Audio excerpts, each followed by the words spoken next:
So welcome back to another video here in Pennsylvania, folks. Kind of starting a new series here. I'm taking advantage of an opportunity here growing in my yard. I'm going to start a new series on the mushrooms of Pennsylvania. I know I've been asked about that in the past, but I think it's time to do it. Growing in my yard here is what we call a fairy ring. I made a video about this recently, which I shared with you. And the particular species that's making up this fairy ring, this is called the green Spored Lepiota. They're decently sized. There's my hand. These are not the largest ones, but they grow to a significant size. Sometimes, some years they were twice as big as this. Let's go back over to these over here. This is where the biggest ones are growing.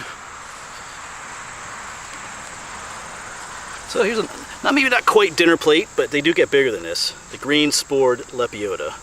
And I should mention that they are poisonous. And in fact, they're the most commonly ingested poisonous mushroom here in Pennsylvania. And why is that? It's because they look very similar to several other edible species. These are called the green Spored Lepiota. There's a mushroom called the American Lepiota, which is edible. Another name for these is the green Spored Parasol mushroom. The thing is, there is a common parasol mushroom, which is actually edible as well, which tastes quite good. And this resembles both of them quite a bit. So there's a confusion, because even when these first came, when I first moved here a number of years ago, and these popped up, I was already getting into mushrooms. I'd eaten several wild mushrooms already, carefully. But these intrigued me because they looked like those parasol mushrooms, which I heard tasted like a great nutty flavor. But I also, in those guidebooks I have, they also warn you that there's another mushroom, the green Spored Lepiota or the green Spored Parasol, which greatly resembles them. Because most of the good guidebooks warn you about the look-alike mushrooms, the poisonous ones. And that was the case with these. So how do you tell the difference between these poisonous ones and the edible ones, which look so similar? Well, it's in the name of this mushroom itself, the green Spored Lepiota. So mushrooms reproduce by spores. They don't make seeds. But you notice the gills underneath the mushroom, underneath the cap. There's one right there I'll pull off in a moment. Let's just do that now. So this one's already kind of bent over, so we'll go ahead and pull his cap off. Well, we don't pull it off, but you can see the gills there good enough. Yeah, but these are where the spores come out of, these gills. And these ones have green spores. A lot of times when they're younger, the gills are green too, a greenish color. So another nickname for these is called green gills, but this one's a little bit older. You can tell when they get older because the edge starts to curl up a little bit. So the green Spored Lepiota obviously produces green spores. The edible Lepiota produces white spores. And the parasol mushroom, the edible one, I forget, I think it's brown. But in this case it doesn't really matter, because what you do is a test. So what I did years ago is I cut one of the caps off and put it on a white piece of paper. And then I let that white piece of paper sit overnight with the mushroom cap on top of it. Well, guess what happens overnight? Well, the spores fall out overnight and fall onto that white paper. So the next morning I took the cap off the white paper and I'll show you what I saw.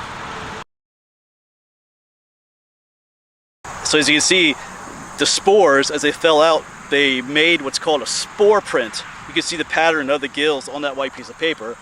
Plus, since the paper's white, you can see what color the spores are. They were clearly green.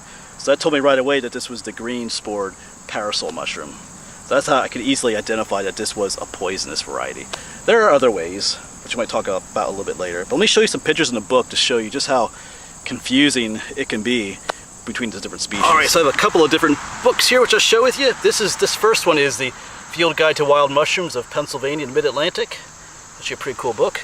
But there's the American Lepiota. Look how the top looks a lot like those. There's a few differences, like it has a bulb thing down here. Let's look at another book. This one was sent to me recently, Mushrooms of the Northeast. It has the green Spored Lepiota in it. This one right here. But there you can see another example of the spore print that they show in the book. That's what they look like when they come up. Even in this stage, they resemble other mushrooms. Put that one over there. And then over here, this is the Audubon Field Guide. Oops, upside down. They have two examples of the green Spored Lepiota here. But then right below it is the shaggy parasol.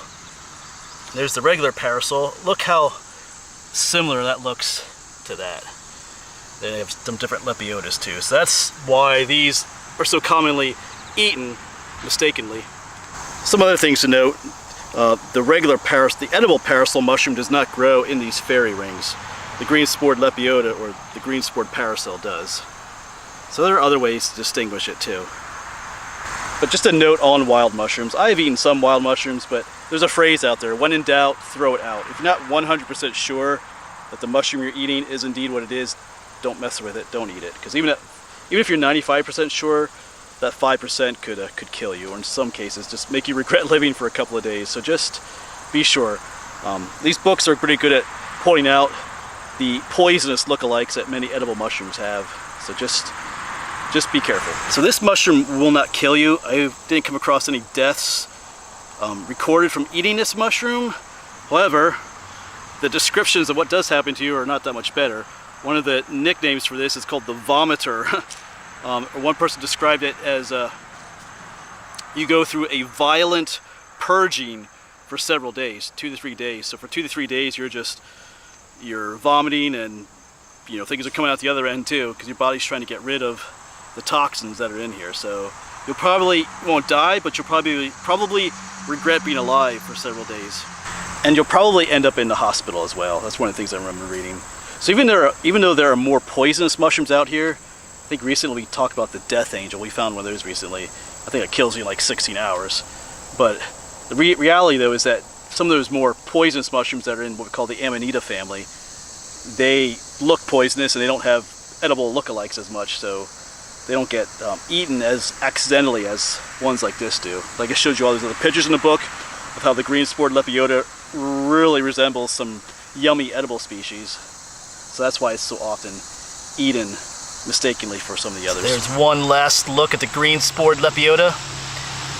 Like I said, there are other ways to identify it from other edible varieties, but I'm not going to delve into that in this video. If that's something you want to do, you need to do your own homework, but carefully. Don't just take my word for it. Do your own research on these types of things.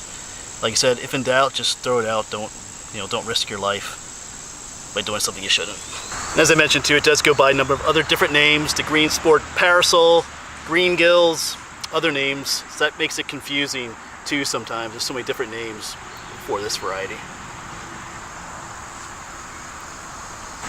I should mention too that this is more of a southern species from what I've read. It grows more in the south, but it prefers to grow in yards like this, so it's been spreading north for decades, if not centuries now. So you can find it here. I'm kind of in southeast Pennsylvania, so I'm not sure how far north it's expanded, but so you're more likely to find it in the south.